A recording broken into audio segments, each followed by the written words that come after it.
20 hours from Singapore to O'Hare International with a stopover in Taipei, a business-class flight that was little better than a cattle car called economy.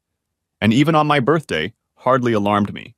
Returning to Chicago for a brutal meeting with the head of our international stocks and shares trading desk didn't bother me much either. Trying to anticipate what would happen back home did, though. We landed a little after 8:30 a.m. and I caught a shuttle to the nearby Chicago Sheraton Suites Hotel. I had booked the room the night before, so it was available immediately. I dropped my stuff, showered, and headed to the gym. I worked out with weights for 30 minutes, ran on the treadmill for another 30, and then went to shower. This time I stood under the jets for almost 15 minutes before turning off the hot water and dousing myself with cold water until I was almost frozen. Anyone will tell you that April in Chicago can't be called warm, but I endured until my teeth were chattering, then 5 minutes of hot water to warm me up, and I was as close to waking up as I could possibly be. I headed to the restaurant for the American breakfast I'd missed so much for the past 4 months. Between pancakes, scrambled eggs, bacon, and sausage drenched in maple syrup, I drank 4 cups of coffee and headed to J.P. Morgan on Dearborn Avenue, where my appointment was set for 10:30. I took the elevator to the 8th floor, where the private banking suites were located, and walked through the lobby, showing my ID. From there, I was escorted to one of the small conference rooms and asked to wait. So that's how they wanted to play it out. There were 2 cameras covering opposite corners of the room, and I'm sure they were watching me. I tossed my leather briefcase and laptop onto the table, ignoring the polished wood, and walked over to the window. I stood there staring out at the street without moving. They left me there for more than 17 minutes. I know because I reached 1020 Mississippi. In all that time, I didn't move an inch. During my many trips to the Far East and Southeast Asia, I learned a few things. One of them was face. Not to be afraid or show weakness no matter what. Joe Rutledge, Vice President of International Stock and Commodities Traders, walked in, followed by Samuel Young, our corporate lawyer. If it had been just Joe, the meeting would have turned into a brainstorming session on fixing the problem and plugging the bleeding. If it had been Samuel alone, it would have been about how to cover the bank's ass in legal terms. But it was the 2 of them, so someone was going to get fired, and that someone was me. Adam. It wasn't without a handshake. He gestured to a seat and they decided to sit across from me. The battle line was drawn. What the hell happened in Singapore? It wasn't really a question. We sent you there to provide stability for the young ones, and instead, you approved the purchase of $300 million worth of stock in a brand new company listed on the Singapore Stock Exchange with no data other than they claim it's a good idea. Yes. Yes to what? Yes.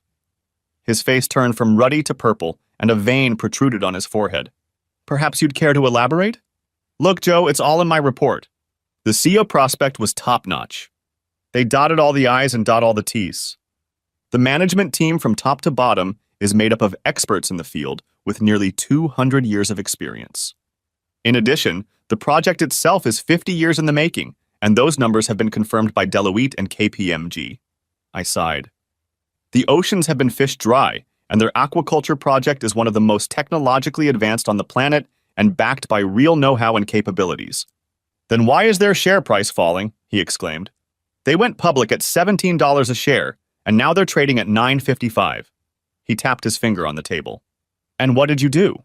You went out and bought more. Yes, because there will be a rebound, and if the price reaches 25, as my team and I are forecasting, we'll have half at 17 and half at 9.55. That's a potential profit of $267 million. That's almost 90% profit. He didn't understand the whole picture. Joe, we own 25% of all shares. We are the single largest shareholder. A company that's failing, he shouted, sputtering with saliva.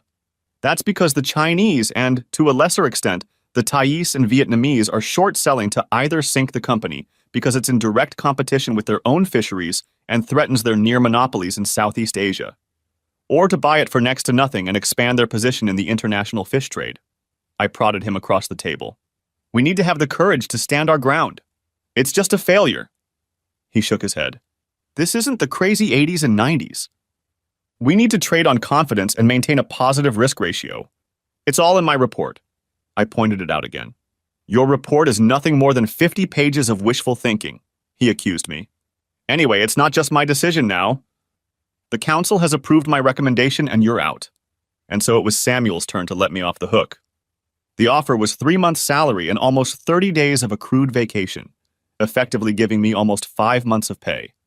In addition, they would cash in my stock options and pay the difference between the issue price and the current price. All in all, I would walk away with almost $800,000, but with a ruined reputation and zero prospects for future employment, other than at McDonald's or KFC. By 2 o'clock, I had signed all the necessary forms, rolled my 17-year-old 401k into an IRA, turned in all company materials, including my laptop, and was escorted out. I stood on the sidewalk with an empty satchel over my shoulder and a strange feeling in my head like I had a brain aneurysm. I hurried to catch a cab to get back to the hotel, and my imagination vividly pictured me dying in the street with strangers pointing and staring at me. Once in my room, I grabbed a whiskey mini from the bar, mixed it with 7-Up, and poured it over ice. Blasphemy. I know. I sat down to contemplate my options. I was 42. I was too young to retire, but was I too old to start over? There was only one option left, and it seemed like a gamble, but on the other hand, would I have the courage or not? I decided that if I didn't have the courage, how could I expect others to have it? So I went shopping. An hour later, I returned with a brand new laptop that had Windows 11 installed and was ready to play. I downloaded the programs needed to track purchases and sales and got to work. I plugged in a flash drive with all my Singapore transactions, which I had thoughtfully left in my hotel room and away from my employer, and was ready to go. I checked our savings account. It had $50,000 in it. I had $250,000 each in my investment accounts, but it required 24 hours notice. I did so, then sold some blue chip stocks I owned and calculated that with my salary and option payments, I would hopefully have over $1,200,000. The money was due in the next 2 days, and I transferred almost the entire amount into an offshore trading account called Blue Sky International. By the time I finished, it was already 9 o'clock. I ordered a hamburger and a beer from room service and pulled out my phone. It had been off for over 36 hours. That was the longest it had been off in a long time. I considered turning it on, but I was mentally exhausted and incapable of dealing with all that was ahead of me, so I gave it up and instead lay on my bed watching the news. I switched to another channel to see how the world markets were doing, but there was almost nothing I wanted to know about. Whiskey, beer, hamburger, whiskey. Eventually, the jet lag caught up with me and I passed out. The next morning, I had a very early breakfast as my internal clock was still going off. I drank my coffee and turned on my phone. It burst with messages. "Help, Dad, Mom is having a breakdown." It was from Dean and Katie. The message was longer, but the gist of it was this. "What's going on with Jean?" From my dad. "Happy birthday, and why aren't you answering your phone?" From Jean's parents. "Happy birthday, Dad." From Dean and Kathy. "Happy birthday and good luck, Adam." From Team Singapore. "Happy birthday, son." From Dad. "Happy birthday, little brother."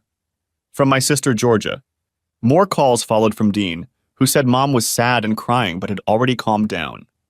There were no calls from Jean.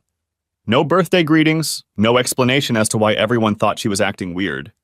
It was like I didn't exist. I caught the 8:30 flight to Springfield, called home, and found myself in a hot mess. The kids had left their games, soda cans, and plates all over the living room. The floors looked like our vacuum cleaner was broken. The kitchen was even worse. The sink was clogged with unwashed plates. The dishwasher was overflowing. The trash can was overflowing. I took things to the laundry room, where unwashed clothes lay unwashed for what seemed like weeks. I separated the white and light from the dark and began the process. Once back in, I began to put things in order from the living room to the kitchen. There were 2 empty wine bottles and stemmed glasses in the living room. Both had lipstick marks of different colors on them. Our bedroom looked like it hadn't been changed in a while. I put on clean sheets, changed the duvet cover, and ventilated the room. The children's rooms were indeed cleaner. Dirty, but cleaner. Being in cleaning mode, I packed, and did the rest. I vacuumed the floors and emptied the trash cans. It was almost 3 hours before I thought I had gotten things done, so I headed to my office to turn on my laptop. The first thing I did was check the Southeast Asia Aquaculture, CA rate. It was down to $9.37. That was almost 2 points down for the day. We'll see what kind of balls I have once my money is in the till and I can enter the market. I called my dad. My mom died 5 years ago of breast cancer. We discussed Jean. He said she had seemed sad and depressed the last 2 weeks. He said she was heartbroken, but for no apparent reason. Strange. I checked our bank transactions, but there's nothing unusual. It just keeps getting weirder and weirder. I checked the messages on our home phone, but nothing unexpected there either. I dried and folded my clothes for a bit, then decided to see what we had for dinner. The short answer was nothing much. I went into the garage and reconnected the battery to my Audi A6. I pressed the start button and the car started the first time. I went to the local supermarket, bought some essentials, and came back with a set of groceries to make Thai green curry and jasmine rice. I boiled the rice in water and coconut milk with a bit of ginger to give it extra flavor. I stir-fried the chicken strips with zucchini, Asian eggplant, chopped lemongrass, fresh minced garlic, a bunch of Asian basil and fresh cilantro leaves with fresh green chilies. I added a can and a half of coconut milk, 2 tablespoons of green curry paste, and the zest and juice of 2 limes. A tablespoon of fish sauce and finally a teaspoon of sugar to balance the sourness, and let boil. I chopped 4 spring onions, fresh coriander and basil leaves to garnish the dish with them, set the table and poured myself a beer. I was halfway there when Jean's car pulled up in the driveway, and the kids, spotting my car in the driveway, ran into the house screaming that Daddy was home. I hugged them both at the same time and kissed them over and over. I told them how much I missed them, even though we Skype a lot. Tears came to my eyes and Katie sobbed in my arms, clinging tightly to me, her whole body shaking. Dean was a little more subdued, as befitted his almost man status. We stayed like that for a long time. When I looked up, I saw that Jean was looking at us. At me. There was a strange, almost wistful expression in her eyes, and a couple of tears rolled down her cheek. She waited until I stood up, cradling our children in her arms, and pulled me close and kissed me gently on the lips. "Welcome home, Adam." There wasn't much enthusiasm in her words, and her body language indicated some sadness or discomfort. Her eyes didn't linger on me for very long. That smells nice," she sniffed. "What is it?" "It's Thai green curry," exclaimed I. Dean and Katie looked at me incomprehensibly. "I don't know what it is, Dad, but it smells really good." Dean smiled and hugged me again to the nods and kisses of Kathy, who had her arms around my neck with her legs off the ground. "You two go clean up and get ready for dinner," ordered Jean. "Hurry up. You'll have plenty of time with your father afterward." She came in and gave me a gentle hug and a kiss on the cheek. "You look exhausted, Adam." She visually assessed my condition. "How come you're back so soon?" "I thought you were going to be there for another 8 weeks." "Turns out the bosses didn't like some of my initiatives," I admitted. "I just got fired." She blushed. Then her mouth opened and closed like a fish out of water. Well, it's..." She fumbled for a word. "Unfortunately," she managed to mutter. "We'll see." "How?" "We'll figure something out." "But what about you?" I stared at this almost stranger standing in front of me. I'd been married for 15 years, and she acted more like an acquaintance than my wife. "Are you okay?" I thought her eyes clouded over, but she blinked and squared her shoulders. "It's work." She tried to smile, but it didn't quite work. "The market's down." That wasn't what I'd heard. "There are changes going on at MRE. There's a lot of pressure on everyone." She spread her arms out to the sides to show how huge. At this point, the kids washed up, came down the stairs, and rushed back to me. "We'll talk later." She turned toward the kitchen. We gathered for a meal. I served and arranged each plate, then poured Jean and me a cool California White. Dean insisted on a can of Mountain Dew, and Kathy asked for water. We sat down at the table and ate dinner as a family for the first time in 4 months. I told the kids stories about Singapore, about the lifestyle and some of the activities I was involved in. They were almost exclusively part of team-building exercises and included dragon boat races, indoor golf, ninja tag, and combat archery. It was all a lot of fun. After emptying their plates, Dean and Kathy disappeared together and returned, smiling, holding a wrapped present. "Happy birthday, Dad." Jean's hands flew to her mouth. I kissed my children to the sounds of "Oh my God" emitted by Jean. "I'm so sorry, Adam." I totally forgot. I was about to pounce on her and remind her that I had given her gold diamond earrings for her birthday. But instead, I focused on the kids. I opened my present. It was a Brothers in Arms set. I loved that show and had always said I wanted to have a CD collection. I kissed them again. Their wide smiles matched mine from the pleasure of giving and receiving. "I'll bring you a present tomorrow, Adam." Jean was embarrassed and remorseful. I waved him away. "You don't have to," I said magnanimously. "Being home with my family is all the present I need." Dean and Katie threw themselves into my arms again with cries of, "Love you, Daddy." We sat at the table talking for an hour or more, but eventually they had to go do their homework while Jean and I cleaned up the kitchen. "What's going on with you, John?" "You're not the person I know." She jerked her hand sharply, as if to stop me, and then her shoulders slumped. I don't know, Adam. I guess I'm depressed. You've always traveled so much and for weeks at a time. Last time it was too long. She looked me in the eye. You're not here. We hardly live the same life. Tears streamed down her cheeks. I feel lost. I reached out and wrapped her in a bear hug. She resisted for a while, but then she gave in and let me hold her and sobbed softly. We stayed like that for a while. I wanted more. I wanted to solve the problem. But she wouldn't let me know that she wanted anything more than to be held. She was right, though. Over the past 6 years, since I'd been promoted to supervisor, I'd found myself in the unenviable role of problem instigator for young, inexperienced teams. We discussed it and agreed that we would have to make sacrifices, with the ultimate goal of both of us retiring when I turned 50 and enjoying a life of leisure and travel. She gently pulled away and suggested I spend some time with the kids. I started with Katie, going over her homework, then did the same with Dean. After tucking Katie into bed, I kissed her goodnight and then walked over to Dean. Mom's not okay, Dad, he said with concern. She's crying and hardly doing anything around the house. She even forgot your birthday. He looked back at the door to make sure we weren't being overheard. I think she's having a nervous breakdown. There were tears in his eyes. Please fix it, Dad. I nodded, even though I had no idea what was going on or what to do about it. As I walked down the stairs, I heard her talking quietly on the phone. She heard or saw me and passed out. Who was that? I raised an eyebrow. One of the girls from the office. She ended the conversation.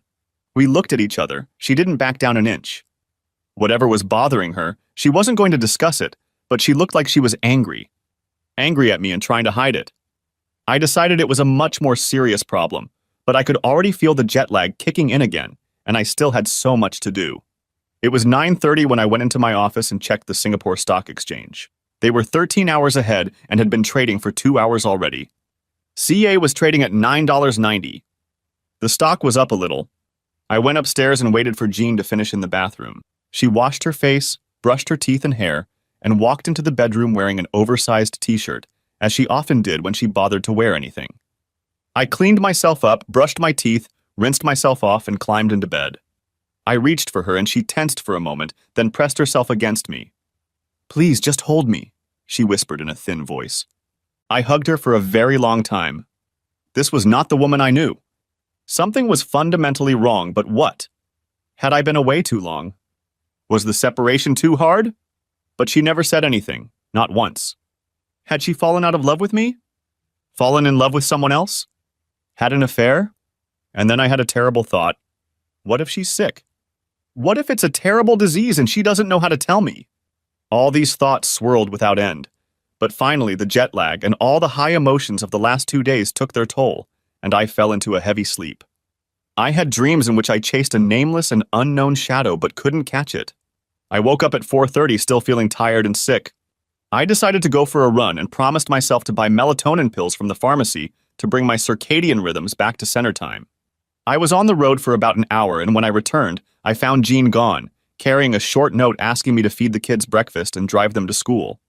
It was still early, so I went to check my bank account. The money from JP Morgan had cleared, and I transferred it to my offshore account. I checked the CA shares, and not only had they lost their previous gains, but they were trading at $8.99. They weren't exactly in free fall, but on an escalator leading downward. I was faced with a choice. Fix my marriage or fix my financial future? Is it possible to do both? I spent as much time as I could with Dean and Kathy and asked them some general questions about what they were doing in the months I was gone. The answer was that it was nothing much, except for some corporate activities with my mom's boss, Anthony Miller. They played miniature golf, went to the movies, and out to dinner.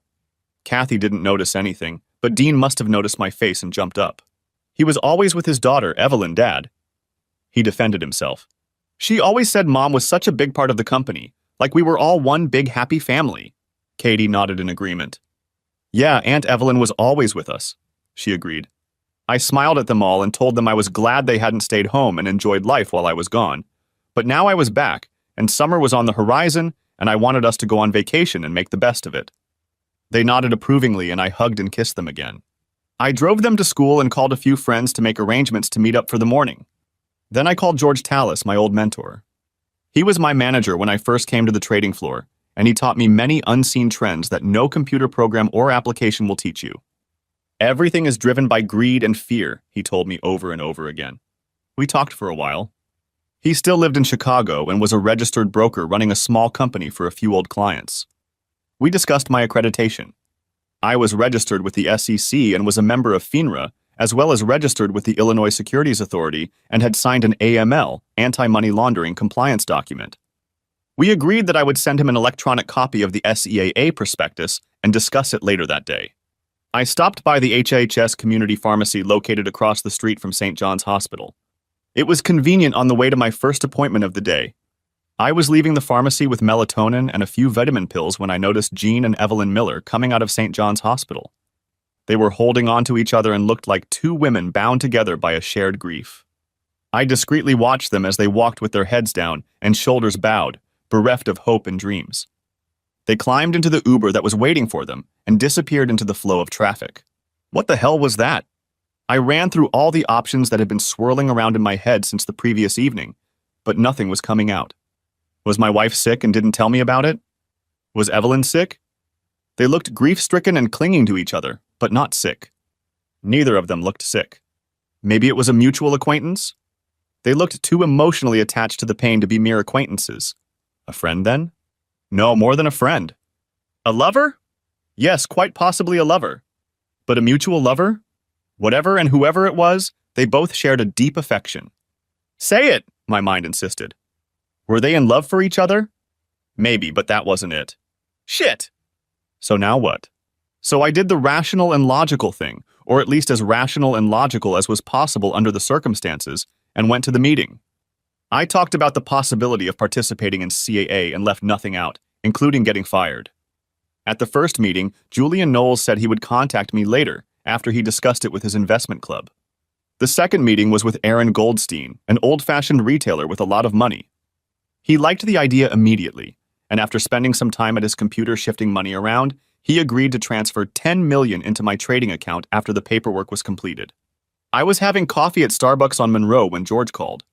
He liked the prospectus and had a group of interested investors. We agreed on a sliding scale commission structure so that the higher the yield, the higher the commission percentage. I called my dad and discussed the COA opportunity, and he said he'd like to invest $100,000. He would wire the money the next day. I then discussed with Gene the whole situation I was in. He fell silent, and I mentally saw him scratching his head. My father's reasoning was slow and methodical. He worked as a risk analyst for one of the major insurance companies in the state. When he responded, it was with concern. Her behavior resembles that of a woman in mourning. Well, she wasn't mourning her mom or dad. They were both disgustingly healthy and lived in Arizona. Apparently, they liked the warm, dry climate. She had no siblings, and her few cousins were scattered all over the country and were almost strangers. We talked for another long time while I questioned his thoughts, and finally I had to agree with him. He bowed out, but not before telling me that he would send me the number of a private investigator whose services they had regularly used in the past to investigate insurance fraud. I went home, called my contacts in Singapore and Southeast Asia to get an update on sentiment in the country, and recreated the risk assessment profile for CA. It turned out to be virtually the same as my report. The numbers were rational, the management team was sound, the project was in its infancy, but the decisive fact was that all members of the management team had put their own money into it, and that was the decisive fact. They weren't just in the game. They were betting their future on the success of the project. That strengthened my position. Everything was ready. All that was left was to wait a few hours for SSE to open, and I would start trading. While I waited, I called the number of a private investigator. His name was Clarence Williams, and I found his LinkedIn profile and a small website under the company name, Discrete Solutions. There were no pictures of him. When I called, he spoke with a slow southern accent, and I got the feeling he spoke that way on purpose because his mind was like a steel trap and his questions were sharp and insightful. He asked for an advance of $5,000 and said that since my father had referred so many cases to him in the old days, he would start the next day. When everything was ready, I began to drink coffee, waiting for the time to pass. My nervous energy had peaked. Dean and Kathy came home late from sports practice, and I spent as much time with them as I could, but explained that I had important business to attend to. Jean arrived looking tired but more determined than the previous evening. I bought Chinese food on the way home, she announced, walking into my office and kissing me on the cheek. Are you working? Hi, Jin. No affectionate words came from her, so I didn't respond either, just like when I was a kid. I wish we could eat as a family, but I have to work tonight from about 7. Okay, that's fine, I guess, she said uncertainly. I have a present for your birthday. She held out a small gift-wrapped package. The small card read, Happy birthday, Adam. Love.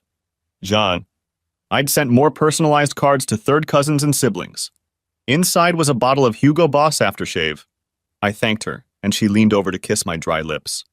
I could very well have been a third cousin. We ate as a family. Dean and Kathy talked about how their day had gone. John didn't say much. We discussed some of the changes that had occurred during my absence. Dean complained that the old skate park was closed and there was less and less for teenagers to do in town. Then Kathy said she thought it was a good thing that Mr. Miller, Mom's boss, had converted the house into a shelter for abused teens. I turned to Jean with a raised eyebrow. Well, yeah, I may have mentioned that, she admitted. Tony wants to set up a conservation project, and this is his way of doing it. She was very superficial in her details, and I sensed she was holding back a lot. I'm surprised. I didn't know Miller was into that kind of thing. I really was surprised. I thought he was from the country club. His wife Lynn started doing it while she was still alive, and he continued after she died. She informed me somewhat smugly, or was it something else I couldn't understand? He often used empty houses he owned for it, but now he wants to convert one of them into a permanent establishment. Why? Why not? She almost pounced on me. It's a great cause and much needed. It doesn't seem like the city or the state does much. A lot of these teenagers end up on the street, she wanted to say, but stopped when she heard young ears perk up at the table. I threw a glance at Dean and Kathy, nodding my head toward the door, and they withdrew to give Jean and I a chance to have an adult conversation. Why now? That's what I meant. I looked at her intently. There was something about it. Something she wasn't saying. Her face became impassive and something flashed in her eyes. Now the opportunity has presented itself. She nodded, as if to confirm the rightness of her words. Ah, good. That certainly sounds like a great idea. Springfield sure could use it, said I, smiling at her. She smiled back as we both got up to clean up the rest of the food. I tried my best to keep a pleasant expression on my face and not frown. She had lied to me. Maybe not everything, but now she had a good reason and this wasn't a possibility. Secondly, her body language suggested she knew a lot more, and it had something to do with the personal. I helped clean up. Took out the trash and told her I was going to work in my office. It was still an hour before trading opened in Singapore, and I sat down at my desk and thought about the situation. I thought about my marriage, trying to keep my sanity and not give away the deeply buried pain that threatened to consume me. I knew that if I gave up now, I wouldn't be able to do what needed to be done. And at the same time, I realized that if I held the pain back, it would likely get worse. I wondered how we'd gotten to this state. Before, Jean and I had been compatible in almost every way. We agreed on where to live, how to spend our money, how to spend our vacations, when to have children and how many. We had a good life. To be fair, the last few years had been difficult because of my traveling and being away. But usually we made plans before I returned, and after I returned, we invariably had a mini honeymoon. But not this time. I thought we were both on the same page, but it turned out we weren't. It made me angry. Singapore and South Asia were full of women looking for non-Asian men. Some for the experience. Some because most foreigners held lucrative positions and had more to offer than their local counterparts. Some simply saw it as a ticket to the West. I was hit on daily. In the office. On the subway. In open-air food markets and especially in the many bars and clubs. Many of my coworkers dated local women. Some even put them in their apartments as de facto servants with privileges. Personally, I found this practice disgusting and exploitative, but no one cared about my opinion. The only reason I thought about it was that of the 10 times a week that I turned down a pretty woman, I did so because I was married. What's more, I was married to a woman I loved and who I thought loved me back, but her behavior and recent actions made me wonder if that was really the case. I looked back to consider if there were any warning signs leading up to this, but other than a near breakdown in communication over the past few weeks, I couldn't identify anything. There was much to ponder, but right now I had to focus on the work at hand. When the Singapore market opened. CA was trading at 8.49. I cautiously and methodically walked inside. There were many sellers and very few buyers, and any large purchase could cause unrest. I had over 30 million to play with. My contacts and George's contacts were top-notch. They trusted our expertise. God help us all. My first purchase was for 5 million from an unknown person. Then an avalanche of stocks hit the market as worried investors hoped to unload and salvage what they could. I was willing to bet it was my old company dumping shares at the urging of the head office. I kept buying at 5 million each, expecting the price to stabilize, but it was in free fall and kept falling despite my purchases. Someone was selling stock they didn't have in hopes of buying it back at the end of the day cheaper. The price continued to fall as panicked investors tried to get rid of their holdings in hopes of getting 25 or even 20 cents on the dollar. The price hit the $5.61 mark when I made my last purchase of $15 million. With our $30 million, we had purchased a little over 10% of the total number of shares listed. This meant that we could appoint someone to the board of directors, since we owned a significant block of shares, if we decided not to sell them, but to hold on to them and make a profit. I called George and we both drank whiskey over the phone. My choice was an 18-year-old J.P. Weiser's Canadian whiskey on the rocks. George, being an old and old-fashioned guy, poured himself a 10-year-old Bull Eat bourbon. Our purchases ended up encouraging some investors sitting on the sidelines to buy at this bargain price. As a result, by the time I logged off, the price had steadily climbed to $8.72. The short sellers were stranded and lost money. I wiped my eyes and looked at the time. It was almost 2 o'clock in the morning. After cleaning myself up in 5 minutes, I quietly climbed into bed and passed out from the melatonin pills I'd forgotten in the car. I woke up late the next morning. Everyone was downstairs. Dean and Kathy were finishing breakfast. John was on the phone. I heard her say something about time is of the essence. When she saw me, she said goodbye to the person on the phone. Work. She shrugged exaggeratedly. She poured me a cup of coffee. You must have been up late? I nodded, taking a sip. So, did the trade or something go well? I mimicked her and shrugged unresponsively. She had no idea that everything but our house depended on CA. It's still early. We'll have to wait and see. I waved it off. Okay. She walked over and kissed my cheek. You still look tired. I'll take the kids to school. With those words, she walked out of the kitchen, calling out to Dean and Kathy as she went. They shouted bye and love you, Daddy, and left. I poured a second cup and headed to my office. I checked the stock price at the close and was pleased to see that they had gotten a late rally as market sentiment turned and closed the day at $10.14. Those who held the stock had to be pleased. Those who were short selling must have bathed in blood. Good. It was time to stabilize the stock and start trading to its potential, away from the games being played by hostile entities. I washed my face and started sending out emails and making calls. My first order of business was to catch up with our investment crowd. To do this, I started with the Miller Real Estate website. It was business as usual. A vision and mission statement with testimonials from happy sellers and buyers. There was a section about the company's social responsibility program, the essence of which was to help teenagers in trouble. They called it New Horizons House. They claimed to provide housing, food, training, counseling, and help troubled teens find jobs, finish school, get off the streets. I couldn't find anything else on their website, so I went to Facebook. I found Anthony Miller on Facebook, and it turned up a lot of pictures of his cars and vacations and people he knew and interacted with. There was also a recent group photo from one of the corporate events.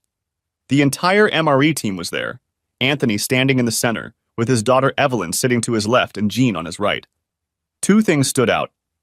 He seemed to have lost a lot of weight and looked much older and, if not worse, haggard. The second thing I noticed was that Jean was holding his hand and looking at him instead of at the photographer. It didn't mean anything because you can read anything into moments like that in a Renoir painting, but still.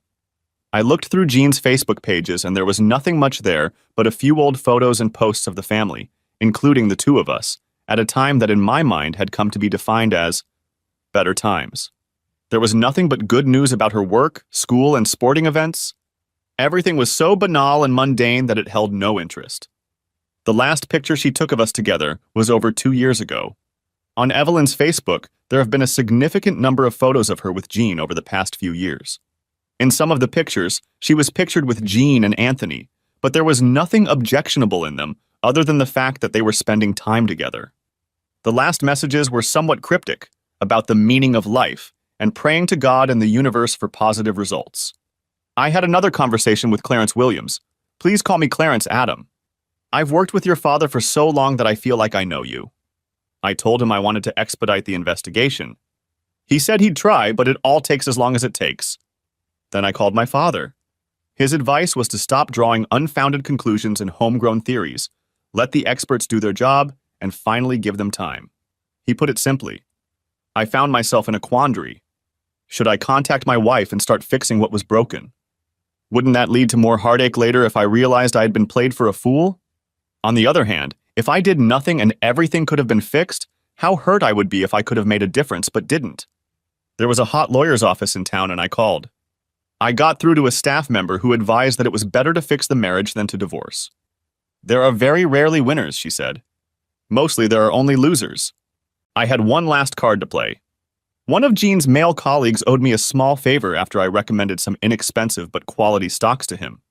He had last worked at MRE about 6 or 7 months ago, but I decided to elicit some information from him. He worked for a competing real estate company, but was free for a late lunch, so we met at Red Robin for burgers and beers. Chad walked in wearing his trademark golf shirt, chinos, and Dockers, with a pair of sunglasses on his head. If he tried, he couldn't have looked more like a realtor. After pleasantries and general chatter while eating burgers, I got down to business. He laughed when my intentions became clear. So you're out fishing, Adam? I nodded. Why? I'm trying to understand something about MREs. I limited my explanation. Something came up that's been bothering me. He turned serious. Everything changed when Tony lost his wife Dot to cancer. He seemed to lose his drive for a long time. Then his daughter became the driving force, and over the next year or so he seemed to find himself again. He paused and looked at me shrewdly. Your wife and he became very close. She was sometimes referred to as his office wife. He paused to gauge the effect he was having on me, and I gestured for him to continue, for my throat constricted, and I feared that if I tried to speak it would come out as a croak. I didn't see anything inappropriate, but you know how cruel office gossip can be. He scratched his head. One thing I can say is that Tony, Evelyn, and your wife spent a lot of time together, but you weren't home that often, were you? I shrugged helplessly. We talked about the subject without adding anything new. He was about to leave when he suddenly remembered something. You do know that Anthony was rumored to have been diagnosed with cancer, right? We said goodbye, but I stayed and called St. John's Hospital. I presumptuously asked what room Anthony Miller was in. It turned out that he was in a private room in the oncology ward. I paid for lunch and headed home. I had a lot to think about. This evening went much like the previous two, except that after cleaning up, I went outside with a whiskey and a charcuterie. For a while I sipped and puffed away. The neighborhood was quiet. Jean came out with a glass of wine in her hand. Can we talk, Adam? Shoot. You went on the MRE website, she accused me. Apparently he was a little more advanced than I expected. I guess if they intercepted visitor data, they could use it to make contact. And? I want to know why. Why what? Why did you go to the company's website? What do you expect to find? I assume you've also checked everyone's Facebook page? She glared at me, daring me to say the wrong thing to start an argument or start a confrontation. We'd been married long enough for me to recognize those signs. What did you expect to find? Exactly what I found. I made a poker face. And what was that? Why are you questioning me, Jean? I'm not interrogating you. It feels like you're spying. Social media pages hardly qualify as private space. I laughed and she blushed. Evelyn said you also went on her Instagram, she accused. Really? Yeah, she took a deep breath and tried to pull herself together. Why are you acting like this? How? Like this right now. Why do you think that, Jean? I looked at her stone-faced and blew smoke in her direction, knowing how much she hated it. She waved her hand, dispersing the smoke, and spilled some wine on her blouse. Please stop, Adam, she began to cry. In a normal situation, I would have enclosed her in a hug, but not this time. Why are you crying, Jean? I looked at her without emotion. You're upsetting me with your behavior, Adam. She growled louder to get her point across, but I only let out more smoke, creating a small cloud. Who are you? I asked her. She tried to formulate an answer, but remained voiceless for a while. Finally, she found her voice. I am your wife, Adam Carter. That's who I am. She looked at me. I'm not sure. I stepped back as she gasped and ran into the house. I finished my drink and went to my office to work. CA's stock was rising strongly and had risen to $11.92, and it looked like the trend was going to continue. George and I talked it over and agreed that this was a trend, not a spike. I stayed online and continued to monitor the activity in the market. With the exception of the blue-chip stocks, which were in a mild uptrend, the rest of the market was volatile, but within expected boundaries. CA was the only stock showing significant upward movement, but yet it was still far from its listed price. It seemed that we were seeing some profit taking on the part of those who bought low. I texted one of my JP Morgan team members, and he admitted that they had managed to dump about half of the stock at 50 cents on the dollar, but my former boss Joe Ratledge told me to hold the rest and wait, as the trend looked positive, and maybe they could eventually come out in the plus side. We both laughed a little. He said that JP Morgan might eventually want to rehire me and fire Ratledge. That night I grabbed a spare blanket and slept on the fold-out couch in my office. The next morning I checked the closing prices on SGX again and was pleasantly surprised to see that SEAA had closed at $13 and a few cents. The trend continued as predicted, and our investors doubled their money. Now, if we had managed to reach the predicted $25, we would have made over 300% profit. I made breakfast and called the kids to eat while I drank coffee. I completely ignored Jean all morning and then drove the kids to school. After dropping them off, I headed to the gym and went to IHOP for a very late breakfast. I made some calls, and when I got home, I had a 2-hour meeting with George. We talked about starting a combined brokerage company with offices in Springfield and Chicago. We discussed the idea and agreed that he would begin working on the structure and equity in the new business, and I would develop a plan to go to market. I was in the process of drafting the document until late in the afternoon when I heard Jean come in. She was alone. I left Kathy and Dean at the Beckers for the night, she informed me. We need to talk. She invited me to come into the living room. She poured me a bourbon on the rocks and herself a glass of wine.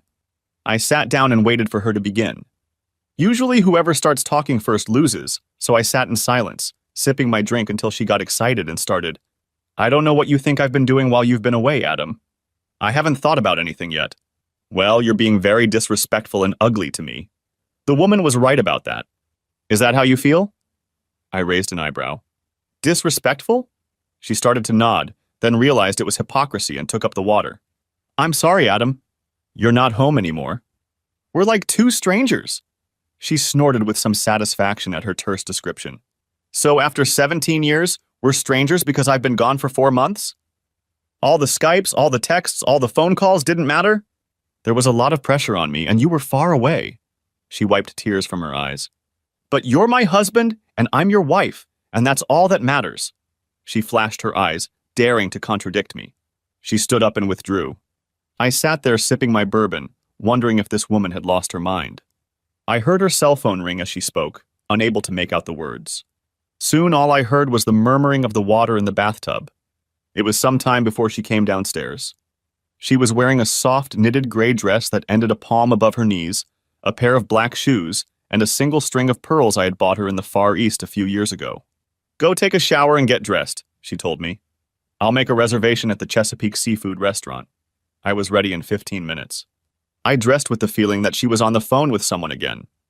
I ignored my instinct and bit my tongue. We drove to a restaurant where she started with a gin and tonic in the lounge since Jean had discovered gin. I deliberately beat her to it by ordering a Singapore gin sling. Later, when we were seated in the dining room, she ordered a hot pot of mussels and I ordered half a dozen oysters and a half shell for first. We drank Chardonnay and talked about the kids. She didn't seem very concerned about me losing my job. You're one of the smartest people I know, Adam. I believe you'll find a job quickly. She smiled at me. Apparently, she had no idea that I was now a pariah in the corporation. Anyway, our savings will help us get by until you get settled. I almost snorted with laughter and concern. She had no idea that our entire future now depended on my stubborn unwillingness to admit that I was wrong about CA. Nevertheless, the evening got better, not worse, as we discussed friends, parents, and the usual everyday topics that are the foundation of any marriage. She asked about some of my former coworkers she met at company parties. I shied away from talking about MREs until I had some information. Then it was time for the main courses. I ordered the captain's platter and she ordered the lobster. She treated me to wine and I drank it, wondering if she was trying to get me drunk. Because if she was, she had succeeded. The evening passed easily as we basked against each other. I have to say that if she was having an affair or cheating on me with someone, she did a great job of showing me how much she missed me. She caressed my hand, looked into my eyes, and was 100% attentive. We finished our meal and headed home. I woke up to the smell of coffee and bacon. I pulled on my sweatpants and went downstairs. She was making scrambled eggs and bacon and English muffins in the toaster, apple juice was on the table, and coffee was boiling. We ate breakfast together, and she told me about what needed to be done around the house and in the backyard. After that, she got dressed and went to get Dean and Kathy. I was in the backyard getting ready to start a little cleaning up after the winter when I noticed my phone ringing. Answering the call, I hummed along to the radio. It was Clarence Williams. "Can you talk?" he asked, and my life turned to solid shit. We arranged a quick meeting at a coffee shop downtown. I left my work unfinished, cleaned myself up, and walked in. He was waiting and waved when he recognized me. He was nothing like I expected based on TV shows and movies. He was a small, unassuming man. He was no more than 5'7" or 8, thin, gray-haired, and balding. He wasn't very swarthy, but he wasn't one of those light-skinned black men either. He was wearing dark pants, a shirt, and an old sports jacket. Even his shoes looked like they were bought at Walmart. All in all, he was a nobody. He probably drove a Toyota.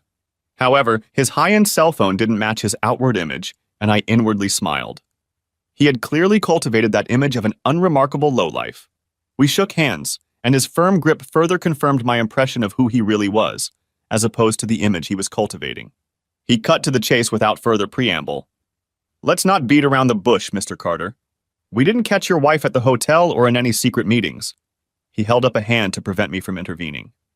"But we have ample corroborating evidence that she's been having an affair with her boss Anthony Miller for at least 2 years. That seems to be an open secret in the office.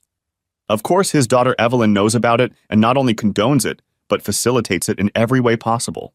They met regularly during the week, and it seems that when you weren't home, she would often leave the children with friends and move in with him herself for the weekend. He was hard and relentless, trying to lay it all out before I exploded, or whatever it was I was going to do. His voice began to lose volume as my pulse quickened and drummed in my ears. My hands clutched at the table like I was having a heart attack. It's one thing to think your wife is having fun with another man, and quite another when it's confirmed by a near stranger. Clarence kept talking, but I could barely hear anything. I was still burning inside and struggling to pull myself together. Besides, Mr. Miller has been diagnosed with a very aggressive pancreatic cancer, and he only has a few months to live. What? I tried to realize. What was that? I said that Miller has been diagnosed with metastatic pancreatic cancer. He's now undergoing therapy for the second time, but it doesn't seem to be working. This confirmed what Chad had said and what I had discovered, but I didn't know that the cancer was incurable and inevitable. I finally understood Jean's behavior. Her state of mind. Everything said she was in pain because she was mourning the man she loved. She was trying to come to terms with his impending demise. I told Clarence about Jean's behavior and how I thought it all connected, not because he was my friend. Not because he was my confidant, but because he was here in front of me and I just needed someone to talk to. My initial impression of Clarence's hidden depths was confirmed by his next words. Many cheaters try to minimize their actions by saying it was just sex. Or that it meant nothing, but that's nonsense, Mr. Carter. He took a sip of his almost cold coffee and made a grimace. Then looked at me again. Cheaters don't just do it. They're invested in each other and in the relationship. He frowned, as if fishing the words out of his memory. Women need to feel loved. No one has a long-term relationship because of sex. They may start out that way, but after a while, feelings emerge. Love, and it's usually justified by the claim that you can love more than one person. He looked up, assessing the effect his words had on me. Cheaters don't spend all their time having sex, Mr. Carter. They go to restaurants and movies. They go for walks and share experiences. They discuss movies, books, politics, and ideas. They develop a personal language as spouses. They share their hopes and dreams and invariably lament that their illicit relationship is not their permanent relationship. He nodded his head as if agreeing with himself. They typically find faults in their spouse to appease their behavior and justify their cheating, and then discuss their spouse's real, perceived, or attributed faults with their other in an attempt to justify their immoral activities. I was shocked and devastated. I mean, I understood all of that, but honestly, it wouldn't have hurt as much to think that they were dating to engage in it. My wife was in a relationship with another man who gave her all the same things I did, but without the burdens of raising children, settling life's scores, household chores, and all the rest. She gave him all of her attention. He gave her the good times without the daily drudgery that a normal marriage is saturated with, and nothing that would turn their time into the less exciting and more routine life that husbands and wives mostly share. We talked some more and then agreed to stop investigating for a while I considered my next steps. He left, and I was left to sit and ponder what my life now looked like. One thing I knew for sure. My marriage was over. And this delusional reasoning of staying together for the sake of the children was beyond me. As unpleasant as the thought of being separated from my children was, the reality was that 60% of children in the US live in separated or divorced families anyway. I guess mine would be no different. I sipped my rapidly cooling coffee. The pain coursing through my insides was real, and at the very least, it was going to take its toll on Jean and Miller. I did my best to muffle my emotions. These angry, hurt, anguished, and somewhat irrational thoughts wouldn't help me. I thought back to my work in the Far East, where I had encountered quite a few old-style executives. They tended to view business and even life in multi-generational terms. They also behaved much like the Southern Europeans. When two families went to war, there was and would be no reprieve until one of them was completely wiped out. Easier said than done. I wasn't the head of a triad or a godfather in the mafia. I was just an ordinary man living a fairly ordinary life. I didn't have any superpowers, nor did I have some omnipotent ally who owed me a great deal. The only thing that was certain was that I was in this case alone. I asked for more coffee to be brought in and pondered, wondering how I was going to get revenge on a dying man. As far as Jean was concerned, it was simple. Something she loved and treasured had been taken from her. In other words, everything she valued in life. Easier said than done, but a plan had already matured in my mind. But first things first. My real and immediate problem was Miller. I knew he'd made no promises of fidelity to me. He wasn't married to me, he was married to Jean. Yet he knew she was married and went after her anyway, thus disrespecting me, my marriage, and my children. Intelligence had to be done. My anger, fueled by pain, began to flare up again. All of my early psychological evaluations at work revealed, among other things, two traits that needed to be monitored and managed. First, I was risk-averse, which was certainly a double-edged sword to keep an eye on in a company characterized by a conservative approach to trading, and second, I was stubborn to the point of becoming intransigent as soon as I chose a position, and it was these two traits that were driving me now. I retaliated regardless of the consequences, and I would not back down until one side was defeated, even if that side was me. The embryo of a plan began to form in my head. I called Clarence and, without going into detail, asked him to find as many troubled women as possible that the Millers had helped through their program. It wasn't a fully formed plan. It was mostly just another fishing trip, but I was catching big fish. In 2014, I was transferred to our Kenya branch for 3 weeks, and on a free weekend, I joined a local team for some deep-sea sport fishing in the Indian Ocean. There I learned some valuable lessons. You don't go fishing for marlin. First, you fish trolling with brightly colored bonito spoons, the local name for a small tuna known in the US as false albacore and in Hawaii as kava kava. You lure the live musky fish toward you, then thread a line through it, bait hooks along the length of its body, and catch a marlin using it as live bait. On that trip, I was both successful and saddened to see a marlin fighting for its life, and vowed that it would be my only attempt at big game fishing. But the lesson learned from catching the marlin gave me a plan. I drove home, doing breathing exercises until I came to my senses and could pretend I was in the same mood as before. She still wasn't home, and I went about the business I had left undone. Later, she came back with Dean and Kathy, and we fired up the grill and cooked steaks and corn on the cob with coleslaw and warmed baguettes. I spent the day as an active father and a dutiful and loving husband. I was two people living in one body. A warm and loving man on the outside and a cynical bastard on the inside. Cynical Adam decided that since her lover was dead and she feared I might put two and two together, she was trying to do damage control. I was clearly her backup plan. My time with Dean and Kathy was as real as my time with Jean, like a B-movie, but she genuinely believed it. Cynical Adam told me to keep that in mind after the divorce when I was looking for women to hook up with. The next few days turned into a strange existence in which I was simultaneously living a lie and watching myself play my chosen role. I wondered if movie and television actors have similar experiences, watching themselves on screen as a character. On a positive note, George and I sorted out the new trading organization, registered it in Singapore, and transferred the entire SEA portfolio there. But that wasn't the only good news. CEA was trading at $16.33 after the roller coaster ride to market and climbing upward. We had already more than doubled our investment, and as I had hoped, were looking at a threefold return. Given how easily I had sunk into my psychopathic personality, I became paranoid, So I added some significant security measures that required a fingerprint and password, as well as encryption of all my files and emails. I always turned off my laptop and completely deleted all emails that didn't come from George without opening them.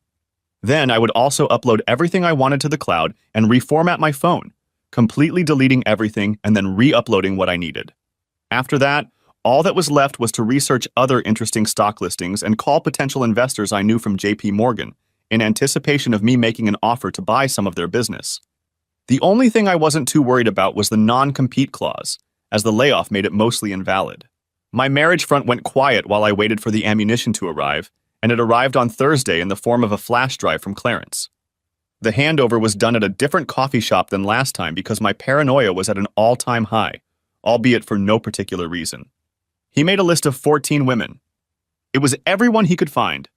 There were brief biographies, and some even had old photos attached. 5 still lived here. One of them worked as an escort. A prostitute, to be exact, so Miller's intervention didn't help her much. She had a number. I went and bought a cell phone, then called her, and we arranged to meet at a motel on the outskirts of town. She said an hour was $100 and I would have to pay for the room. She arrived on time, 2 o'clock in the afternoon. She was small, thin, and tattooed. Her name was Layla, and she stood in the doorway. "Show me the money." Those were her first words. I pulled $200 out of my pocket, placed the bills on the bed, and gestured for her to sit down. I raised my hand to stop her. "How do you feel about making 1,000?" I asked, but she jumped up, grabbing her bag. "I don't do shit, mister." "No shit," I assured her. "I'll pay for the information." "What kind?" "I want to know about the home for abused and vulnerable women you were in a few years ago." She wasn't sure, but after some thought, she agreed and told her story.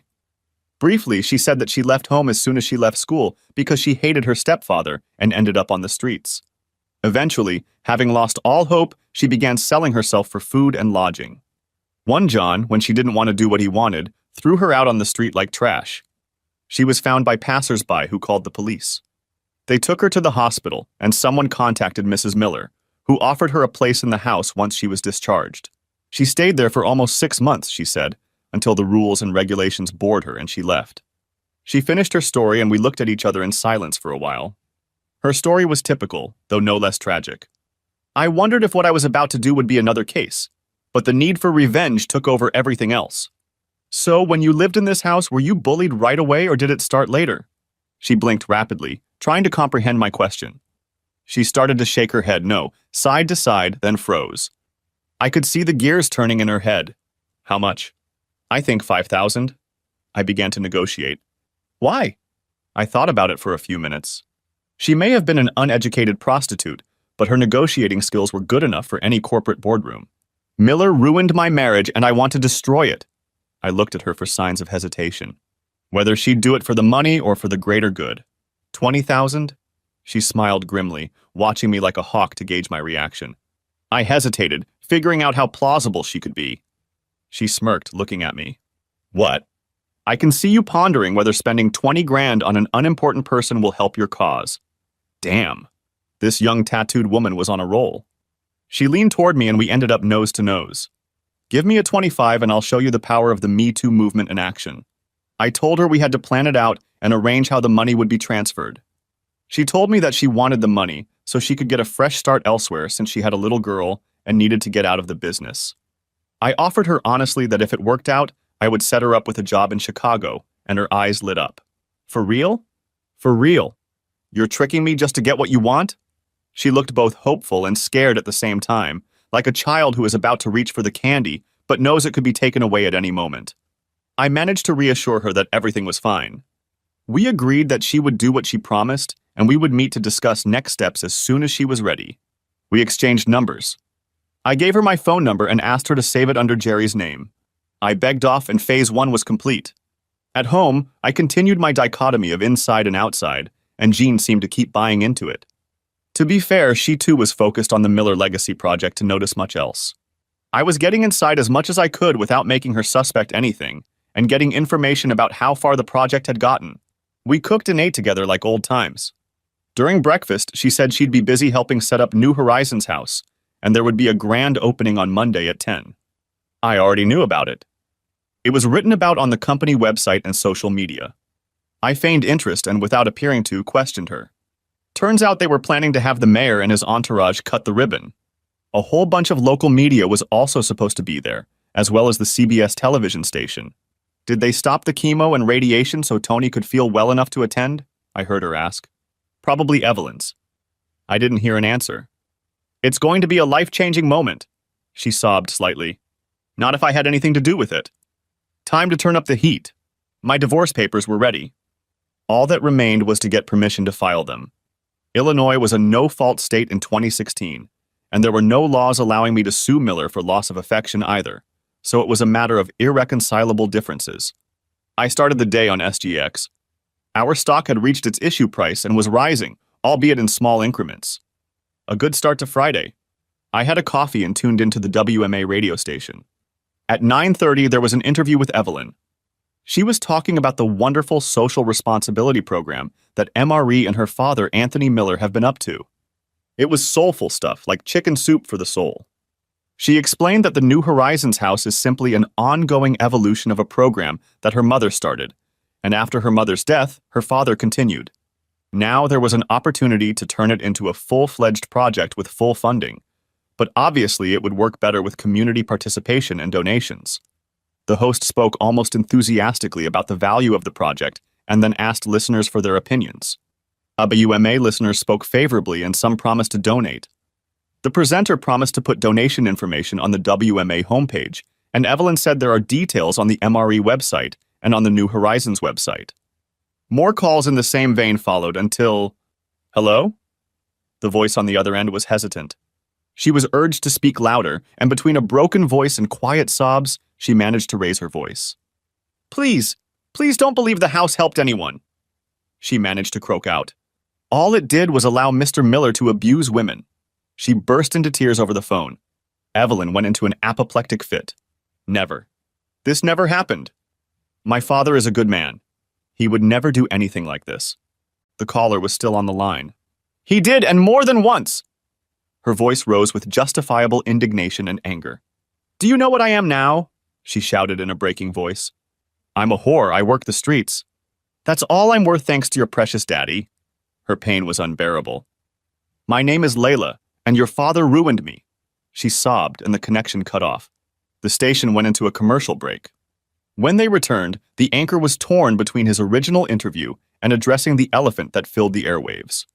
Evelyn was stunned by this turn of events and tried to explain that it was nonsense and that her father was a good man who would never do anything like that. It was obvious that she believed that, but then again, we all want to believe the best about our parents. All the lines were ringing with people both scolding and praising Layla. One said what you'd expect from a whore. She's clearly trying to make a buck. Some wanted to ask questions of Evelyn, while others suggested that the authorities, whoever they were, should intervene. The talk show host was no fool. It turned from a little low-interest story into an emotional maelstrom, with listeners adding their opinions on what was real and what wasn't. The furor reached its climax when a well-modeled voice came on the air. My name is Rita. I don't want to give my last name on the air. Her voice was shaky but determined. But I left it with your producer so I can be contacted. She took a shuddering breath. Anthony Miller abused me too. And the remarks went off in different directions. A listener called into WTX to discuss what was happening on WMA. In the next minute, the line was filled with pro and con voices on each side. A short time later, a woman called in. She spoke in a thin, frightened voice. I'm a married woman with children, she cried, and I had hoped to put all this behind me, but Mr. Miller has been harassing me too. She broke down and sobbed on air. I'm so sorry, I promised. I promised I wouldn't say anything. But I can't live with this. I was young and I needed help, and he made me do anything to him. I couldn't say no. I didn't know how. She disconnected. There was a long silence before Master could say anything. It sounded like he was crying. I called Vicky, an old high school friend who works at the local newspaper and anchors the news for 2 regional radio stations. I asked if she had heard about what was going on at WMA and WTX. She had. I told her I was concerned because my wife works for MRE and the New Horizons home project. I asked her opinion. She wasn't sure but was going to look into the matter. She said if it was true, it would be the biggest abuse case in Springfield in 2 generations. By lunchtime, the story had gone quiet on the air. None of the radio hosts wanted to offer an opinion. However, social media and Twitter in particular went wild. At first, opinions were split 50 and 50 for and against, but within hours it turned into a fierce witch hunt, and woe betide anyone who sided with Miller. Hundreds and then thousands of women took to the platforms to tell their stories of abuse from a variety of sources. Some were detailed, others were nothing more than an admission of "me too." Some were so graphic that they could be categorized as X-rated. Within hours, it was impossible to distinguish truth from nonsense. The information went viral and spread not only across states, but entire continents. I passed out with a massive headache. I reached for the Tylenol. The day was early and the kids were still in school. From the stress and emotions I had experienced, I was sweating and feeling dirty. I undressed in the laundry room, walked naked to the shower, and collapsed under a stream of warm water. I sat down and cried like I hadn't cried since my mom died. In fact, I cried harder. Losing my mom was a knife to my heart, but it was a knife to my soul. I had crossed a line that could no longer be crossed. Nietzsche's saying that he who fights monsters must be careful not to become a monster himself accurately described me. Miller had done bad things to me, but I had unleashed a firestorm that had already lost control. All I could do now was hang on and pray. I picked up Dean and Kathy and drove home to make chicken stir-fry with noodles and a small oriental salad on the side. We waited for Jean, but there was nothing. I tried to call her, but her phone was off. We finally ate, and I put a plate of food for Jean in the microwave and a small bowl of salad in the refrigerator. Dean, Katie, and I sat down to play the Forbidden Island board game, and Jean was still gone. By 10, the kids had gone to their bedrooms, and I was alone in the living room when she came in. She looked like she'd just been through the ringer. The shadows over her eyes were streaming. Her hair was a mess, and she had the aura of a woman whose world had just crumbled. "You heard?" She sighed with a shudder. "Have you heard all the nasty things they say about Tony?" She groaned, collapsing into a chair. I handed her a large brandy, which she gratefully accepted, drinking half of it in one gulp. "Yeah, sounds like your boss is a predator," I told her in an even, emotionless voice. "Where there's smoke, there's fire." "No, Adam. He's a good man? He would never do anything like this. Time to get to phase 2. "Jean?" She looked up from her brandy. "You obviously didn't know the man very well." "You don't know me." I turned the screws. "You and I have no secrets. We're husband and wife, so you know what I'm capable of, just like I know you." I held her gaze. "You may know Miller as your boss, but who knows what he's really like?" I watched the conflicting thoughts and emotions play across her face. No, he's a good man. He would never do anything like that." "I would know." I threw her a helplessly confused look. "But how is Jean?" "How do you know?" "I mean, he's your boss, your coworker. He could be hiding a million secrets." "I haven't interacted with him that much, but I always felt like he was hiding something. He's the kind of guy you wouldn't leave alone with your wife or daughters." She sighed. "And he, has he ever tried anything with you?" She turned white and I pretended not to notice. No, never." "How can you even ask that?" She tried to snark at me, but ended up just looking dumbfounded. "Because you're a pretty woman, Jean, and if what they say about him is true, he must be very immoral." She burst into tears and looked deeply into her glass of brandy, but found no answers there either. She finished it and headed upstairs tiredly. She said hello to Dean and Kathy and said goodnight, and then I heard the shower running. I finished my cognac and headed to bed. By the time she got out of the shower, I pretended to be half asleep.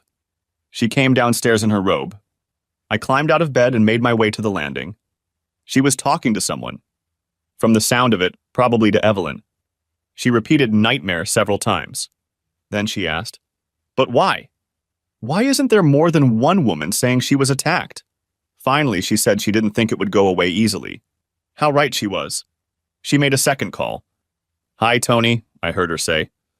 I caught snippets of phrases where she kept telling him that everything would be resolved, and it was some big misunderstanding. I barely heard her remove herself to the kitchen, but I caught her last words. "I love you too." I heard the microwave beeping and she spent some time alone, probably snacking. By the time she got to bed, I was asleep. Saturday, I woke up first and made breakfast and then drove Dean and Kathy to sports practice. When I got home, I was on the phone with Vicky. She informed me that another woman had applied and there were 4 so far. She also told me that her sources in the mayor's office said that the entire project was now considered toxic and was being distanced from it. A number of civic associations soon followed with denials. By mid-morning, the Attorney General's office had issued a statement that they would conduct a full investigation into the matter. By the time I got home, it was gone. The SGX exchange was closed, so there was nothing to do. I talked to George about business and to my father about the state of my marriage. He agreed that it was irretrievably broken. He said he felt sorry for Dean and Kathy, but like the rest of the kids in the US, they would learn to cope. I called Jean.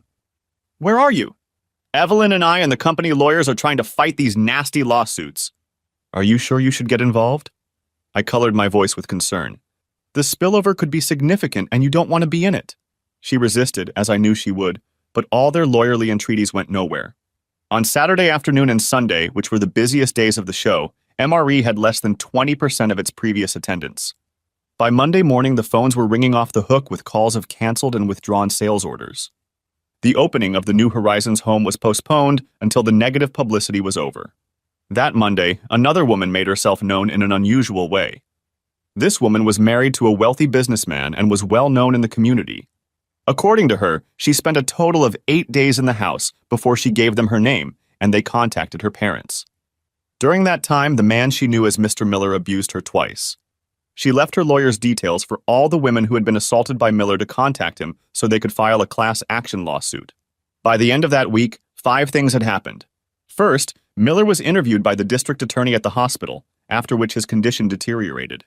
Second, 3 of the 5 women came to the police and testified. All of them claimed to have been assaulted. Interestingly, all of the assaults occurred within a short period of time, about 5 years ago. Third, the media storm escalated to the point where MRE closed its doors until further notice. Jean naively told me every night about how Evelyn was trying to keep the business going while vendors were leaving and taking customers with them. Fourth, CA had passed the $24 mark, and I was slowly throwing blocks of shares onto the market, which were quickly snapped up without lowering their price. We made back our original investment and still owned 2/3 of the stock. To put it bluntly, we sat back in complete delight. My dad took Dean and Kathy out for the weekend. I was on my way back from a small boutique where I bought a chilled bottle of 2012 vintage Veuve Clicquot. I was ready to celebrate with Jean number 5. I noticed a BMW X5 SUV with the MRE logo on the doors parked in my driveway next to Jean's Lexus. I stopped and walked into the house. They were in the living room. Jean was crying and Evelyn was stroking her back and generally calming her down. "Ladies." I saluted them, walked over to the cabinet where our crystal was kept, and pulled out 3 champagne flutes. They stared at me dumbfounded with open mouths as I tore off the foil, twisted the wire to remove the cage, and popped the cork with opulence. Then I filled 3 flutes copiously and handed them each one. They were both in a sort of stupor, as if their brains were tilted, and accepted the proffered glasses. "Salute." I raised my toast, drank half of mine, and burped. Then the shouting began. "Jean, you're divorcing me?" "I thought we were a family." I noticed an open envelope with divorce papers lying on the coffee table. "Evelyn, how could you, Adam? Don't you care about your wife? Don't you love her? Have a drink, Jean. We're celebrating the end of an era." I finished the rest of the champagne and reached for the bottle. "Hello, Evelyn. First of all, I could, and I did. Second, I stopped caring about her and stopped loving her when she became your father's whore." I knocked over my glass and saluted Evelyn. "Let's drink to your father's legacy, Evelyn. I hope he lives long enough to stand trial, and then the whole world will know what a piece of shit he really is." She turned white and collapsed onto her back. I turned to Jean. "Get yourself a lawyer." I smirked at her. "The kids will stay with my father until custody is established." Her eyes widened with fear. This was like nothing she'd ever seen me like before. It looked like I had turned into the very monster I feared. Evelyn dropped her flute on the carpet, making a mess. They looked at me the way one looks at a madman with his finger on the trigger. "So, for champagne, no. You left me alone for so long and so often. I needed human contact." She tried to justify herself but couldn't meet my gaze. "I understand." I laughed humorlessly. "And how do you manage that now?" But then Evelyn came at me again. "And how many women did you sleep with while you were away from home? You men all want your women to be angels when you're away from home, and you do whatever you want. Don't think all men act like the piece of shit who gave birth to you. Just because he was happy to do whatever he could, ruining young women and marriages, doesn't mean the rest of us stoop to his depravity." I stared at her, hoping she would try to object or even pounce on me. I leaned into her face. Your father is a molester, a criminal, a disgusting pig. He'll probably die before he goes to prison. But you, my whore wife, and the world will recognize him for what he is. His legacy project will never take off and his money will be frozen by the courts against future lawsuits by his victims. MRE will file for bankruptcy and cease to exist, and you'll have to move far away and change your name. She trembled and cried at my verbal assault. I bet she wished she was a man to hit me. I wished she was a man too, so I could unleash the rage I'd so carefully contained for the past weeks. In fact, it seems to me, Evelyn, that you probably helped woo these girls the way Ghislaine Maxwell did Jeffrey Epstein. Her mouth worked wordlessly at the horror I was spouting. I think I need to contact the news media to let them know about you. She shook her head from side to side, her eyes widened with fear and horror. No. Please, I didn't do this. It's all a lie. Some kind of mistake. I don't know what these women are trying to accomplish, but it's not true. My father is a good man. I turned to Jean. You have 2 hours to gather your clothes and leave. When I return, if you're still here, I'll call the press and make a statement. Moreover, I will invite them to interview you about your involvement in this horrible crime. Screw you, she spat at me. I have nothing to apologize for. Well, except for cheating and lying. I'll move out, but I'll hire a lawyer first thing, and then we'll see who gets what. Oh God, Jean found the strength. 2 hours, I promised her. I got out and headed for the car, but had only gone a few blocks down the road when all the unused adrenaline in my body caught up with me, and I gasped and shook. This went on for about 15 minutes before I got my body under control and was able to move on. For a while I drove aimlessly around the city. Eventually I pulled myself together and called my father. I told him about Jean's handing over the papers and reiterated that he should keep Dean and Kathy with him until further notice. And while he should allow Jean to visit them, under no circumstances should she be left alone with them to set them against me. We talked and I drove off before the car signaled that I was on standby. I found a gas station, got gas and headed home, marveling at how far from home I was, and by the time I got back it was 10 o'clock. The house was like a mausoleum, filled with the ghosts of happy times. The silence was noisy in my ears and I couldn't sleep. 2,500 years ago, Socrates had said that life without exploration is not worth living, and I lay in bed, trying hard not to explore myself or look too deeply into my psyche because of the furor I'd made for revenge. The only thing I knew for sure was that things had gone too far and there was no stopping it. I was afraid that what was happening on social media was one thing, but if it went to court, things could unravel or fall apart. Would I not find myself implicated? I felt the need to get Layla out of town to at least eliminate my direct connection to the issue. Having decided this, I managed to sink into a half slumber. Waking up the next morning, I felt almost as tired as the moment I climbed into bed. After my morning rituals, I headed downtown to get some breakfast. I called the kids. They were doing well, but Dean already suspected that all was not well at home. I promised I'd talk to him and Katie soon. Over a cup of coffee, I reached Layla on the landline. So, did I do as well as I promised? I admitted that I had. We talked and confirmed that she was flying to Chicago the next day. I had already transferred money from my offshore trading account to one of George's offshore accounts.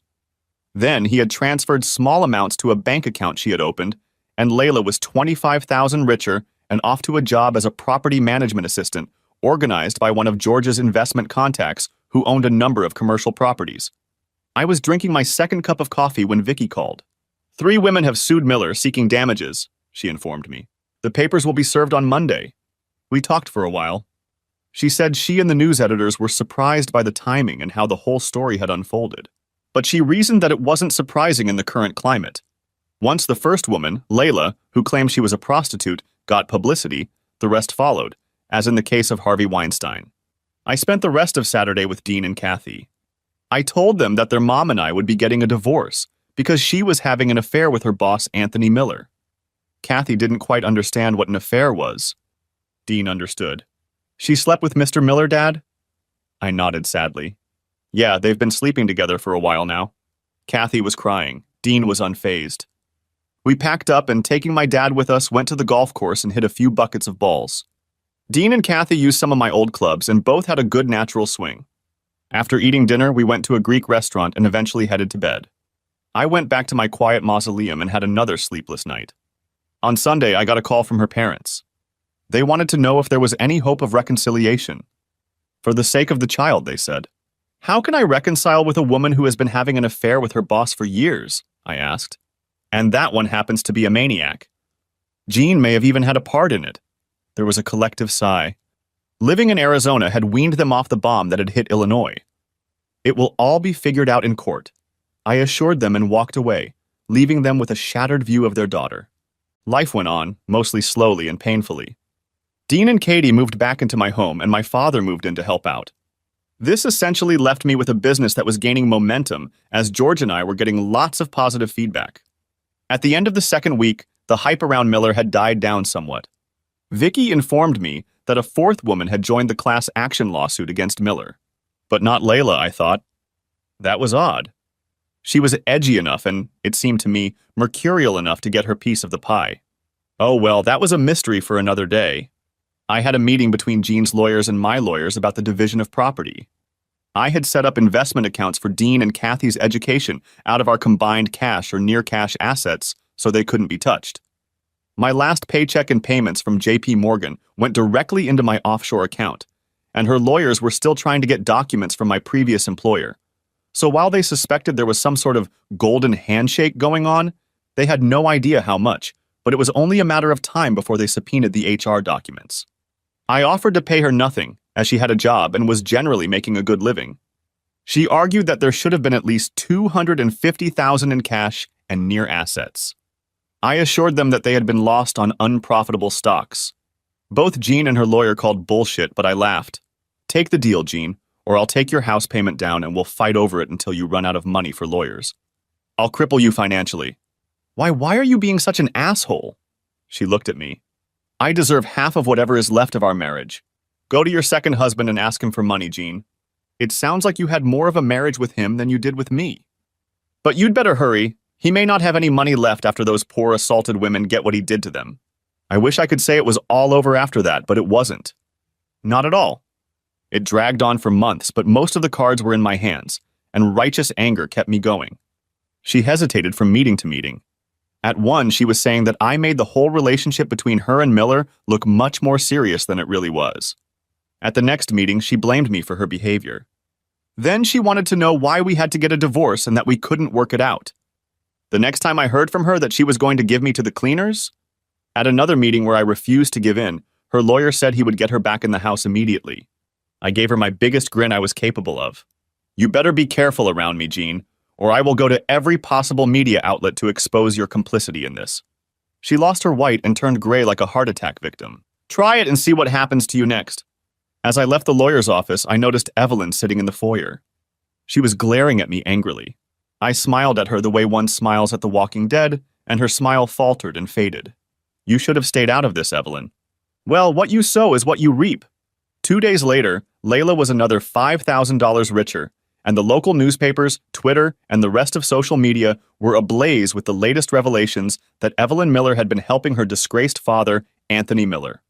The DA's office has come under fire for not arresting Miller or taking action against his daughter. The DA's office spoke at a media briefing, stating that they were still in the early stages of the investigation. The press didn't hold back, and another storm erupted. The public was still reeling from the story of Ghislaine Maxwell and Jeffrey Epstein. Soon the bloodlust was gripping Evelyn Miller as well. Miller was sued by 4 highly publicized women. I became seriously concerned and began having sleepless nights. Going to court was a huge risk for me and could have easily derailed the whole case. It was the 6th week since my return from Singapore. I was working from home as usual when the doorbell rang. It was Evelyn. What do you need? I wasn't going to pretend. Can we talk, Adam? No. I don't want to be associated with a predator like you. I glared at her and closed the door, leaving her standing outside. She called again. Just as I knew she would, she rang. Please, Adam. Just talk, she begged. I felt like laughing out loud. Where's your entitlement, bitch? Instead, I said, I don't think so. You just want to record me and try to get me to say something you can use for your own purposes. I won't, I promise. Good. Her eyes lit up, but I held out my hand, stopping her. But first, put your purse and phone in the car. Wait here. I closed the door, unobtrusively set my phone down, and pressed record. Okay, talk. I let her go and moved to the nearest couch.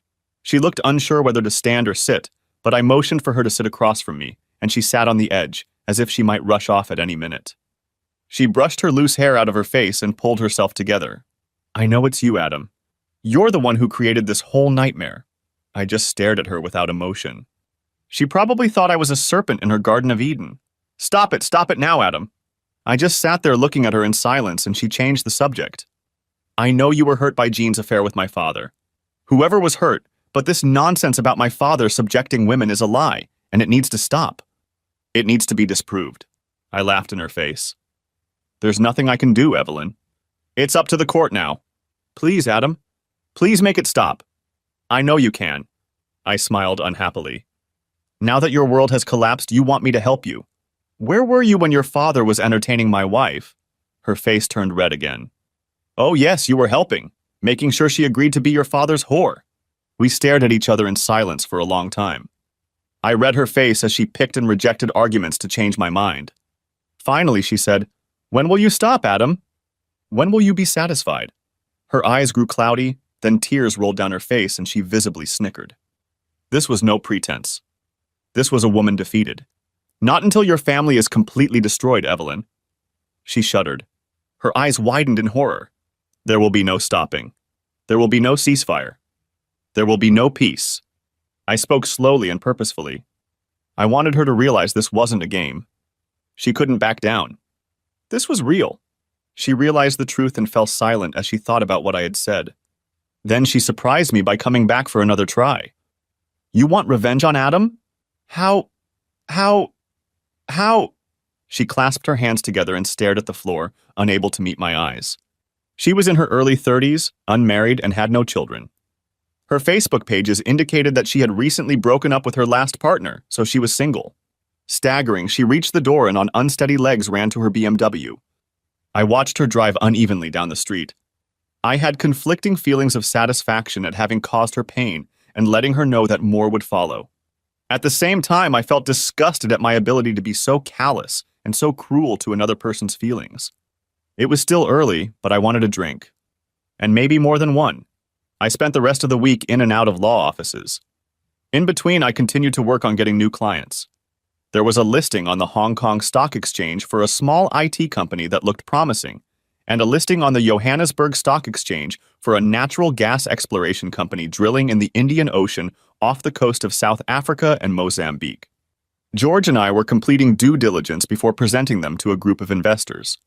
The 4 women's class action lawsuit against Miller was in full swing. The Millers, led by Evelyn and her attorneys, were trying to mitigate the situation and reach an out-of-court settlement. The district attorney could not make up his mind how to prosecute a man on his deathbed.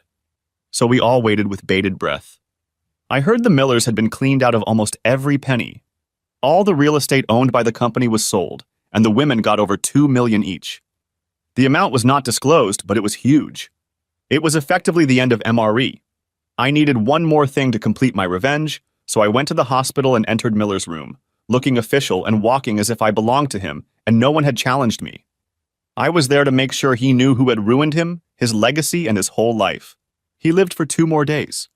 Evelyn had him cremated. There were only 5 people at the small gathering after the cremation. One of them was Jean. She wanted to take Dean and Kathy with her. I told her I would see her dead first. You would, wouldn't you? She looked at me with a mixture of fear and hatred, very similar to the one Evelyn had during our last meeting. I didn't realize you were so vindictive. You ruined him. It was you, wasn't it? She cried. And for what? Because he and I had a relationship. You went crazy and ruined so many lives. Tears rolled down her face. I laughed harshly. You're the one who planted the seeds, Jean. You? Why didn't you just tell me you wanted someone else? It would have hurt me, but it would have been honest. We could have gotten a divorce and that would have been the end of it. But you chose to neglect me, and that was unacceptable. For a moment, she became thoughtful. I loved Tony, she admitted quietly. He gave me what I needed. When he was with me 100%. With you, I always felt like your job came first and I came second. She rummaged through her purse, found a pack of tissues, and wiped her eyes. Then, when we had Dean and Katie, I wasn't even in second place. It was your job, the kids, and I got whatever was left. She looked me in the eye. I needed someone to put me first for a change. I could have walked away and left her with my happy memories, but I didn't. I pulled out my phone. Listen to this. Was it worth it? She heard me say. No, he wheezed. You ruined everything I spent a lifetime working for. I laughed harshly. It's your own fault, Miller. I screwed you up big time. How? How did you find out? What? How did you find out about me using them? There was a long silence while I tried to comprehend what I'd said, and then I started laughing and couldn't stop. I dropped my phone. Then I finally got my laughter under control. I didn't do it. I started laughing again. Oh, miracle. I didn't know Miller. I thought I was making it all up, but now I realize why those 4 women pursued you the way they did. All it took was one little crack, and then it all burst. Screw you, Carter, he wheezed, panting. Those women owed me. He tried to sit up to show he still had some bravado left. Jean collapsed to the floor and fell into catatonia. I walked away. She was no longer my problem. Epilogue. When MRE was getting rid of assets as fast as they could to free up cash, I bought the house they were converting into New Horizons house for next to nothing. It took some effort to get all the players together, but everything fell into place as if it was predetermined. As soon as the deal was signed and sealed, I took out ads in the local papers and went on the radio announcing that I had purchased New Horizons house and would turn it into a full-fledged shelter for abused women. It would be run by women only, and men would have no part in its operations and daily affairs. I renamed it Joy Carter House in honor of my mother. Dad cried and kissed me. Dean and Kathy were impressed. The house was placed in trust. Dad and I and the 4 women who had sued Miller became trustees. They were all more than happy to be involved and contributed some of their newfound wealth to make the dream come true. The local and regional media called the project Phoenix and showered me and the women with praise, although I tried to stay as far away from the spotlight as possible. Besides being a social responsibility initiative, it also helped me look good in front of a judge when it came to my divorce. Jean ended up getting primary custody. I would pay alimony until Dean and Katie turned 18, and Jean could stay in the house until then, but she would have to contribute 50% toward the mortgage payment, and alimony would be 0 for her. At one meeting when we were trying to divide who gets what, she claimed I hid the money. I told her to drop it or I would turn her life to shit, and oddly enough, she did.